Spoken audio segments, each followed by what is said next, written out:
bergabung di IPM. Pertama kali saya bergabung tahun 2017. Ini udah berganti personil berapa kali nih? Saya tetap ada sampai hari ini. Jadi awal saya pelayanan di IPM ini, ada satu teman saya tapi sudah almarhumah, namanya Ibu Susan.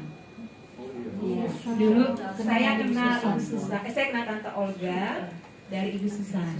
Jadi Ibu Susan, Dek, ayo Dek ikut pelayanan penjara. Gimana ya Bu? Saya bilang gitu. Ada tuh nanti saya kenalin sama teman saya namanya Bu Olga. Dia bilang gitu. Oh boleh. Waktu saya main ke rumahnya dia kan. Ayo di rumahnya Bu Susan ketemu Bu Medi. Nah, emang Tuhan punya rencana ya, nggak ada kebetulan dalam Tuhan kan. Jadi saya percaya Bu Medi tiba-tiba nulis, kita ikut KTB yuk, sekalian kita kenalan sama Bu Olga. Dia bilang gitu, oh, oke. Saya bilang gitu, udah saya kenalan sama Tante Olga kan. Akhirnya saya bergabung di IPM. Wah, suka dukanya luar biasa. Dari yang baik, baik lagi terus begitu terus. Tapi saya bersyukur ya. Jadi satu kenangan buat saya, jadi satu memori buat saya. Ada satu pengalaman kami pelayanan di Rutan Gunung Sindur itu 2018 kalau nggak salah. Itu menjelang Natal 2018. Itu baru pertama kali saya melihat pelayanan Natal di Rutan itu bisa dari jam 10 sampai jam 3 sore. Jadi kita pelayanan Natal itu, sama sekali saya nggak bayangkan, nggak terpikirkan bahwa waktu itu setiap orang tua dan para warga binaan itu hadir semua. Kami kira itu mereka nggak bawa apa-apa, ternyata luar biasa, makanannya banyak banget. Susu kedelai aja satu jerigen dibawain sama orang tua dari warga binaan.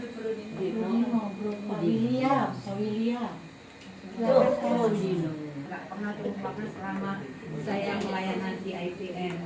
Jadi kita kumpul jam 10 pagi.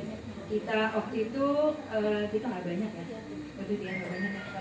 Cuma berapa orang kan waktu itu masuk kan, boleh 5 ya, nggak boleh banyak kan.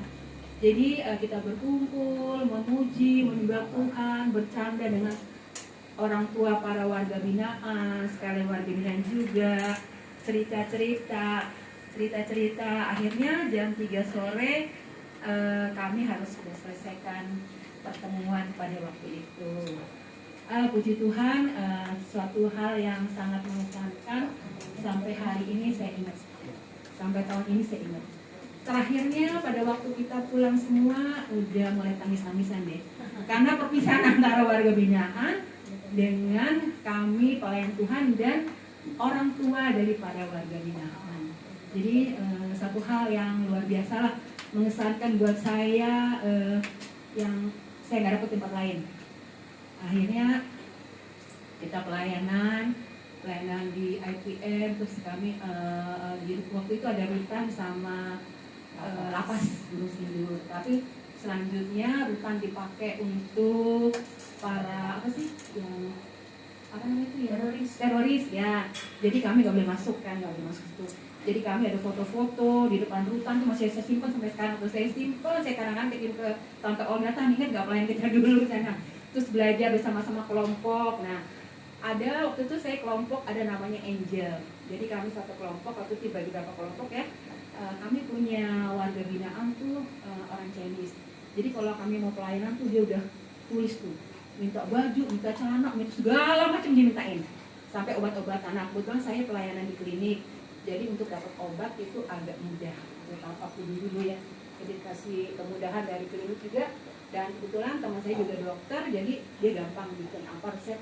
Mau obat apa mbak? Mau obat apa mbak? Oh ini. Sebutin semua kan dikasih. Jadi saya bawa ke dalam, saya bisa bawa obat-obatan ke dalam, saya bisa berbagi itu keluarga binaan yang ada. Puji Tuhan kita bisa memberi buat mereka obat, baju-baju yang mereka minta. Nah, ada satu lagi warga binaan dari Tangerang. Dia itu suka kalau saya mau pulang gitu, dia suka bilang, Bu, nanti saya pesan ini ya Bu ya, ini katanya. Oh iya, nanti saya bawain ya kalau saya pelayanan kemudian hari. Pada waktu saya melangkah masuk di lapas Gunung Sindur. Tiba-tiba temannya nyamperin saya, bu, ibu kenal ini nggak bu? Kenal. Dia udah meninggal. Hah? Saya kaget, pegangan saya dilarang lepas langsung. Kapan? Saya bilang gitu.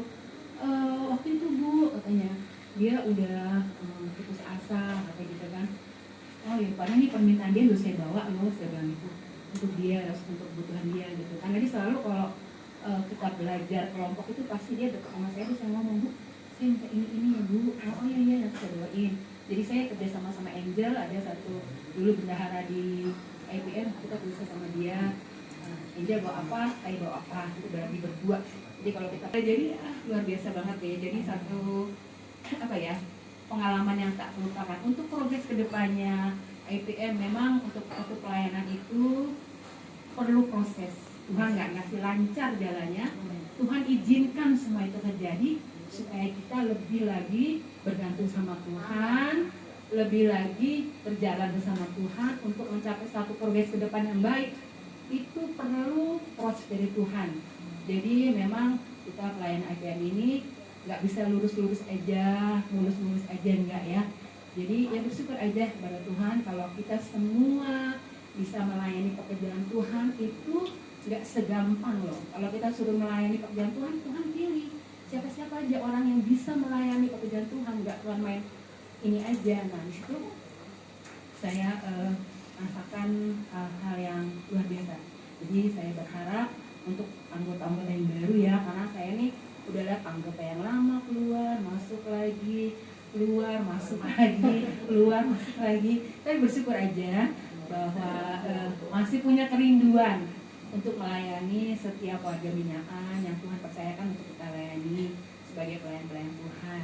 Jadi mari sama-sama kita melayani pekerjaan Tuhan, karena kita tahu ini waktunya untuk melayani Tuhan.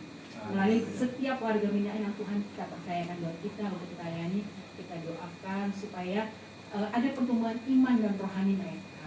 Itu aja sih yang bisa saya sampaikan. Ya, semoga di tahun 2026 makin semangat melayani IPM. Amin. Doa tidak pernah padam, tetap on fire. Yes. Ya, terima kasih, Tuhan Yesus memberkati. Terima kasih banyak Ibu Lis.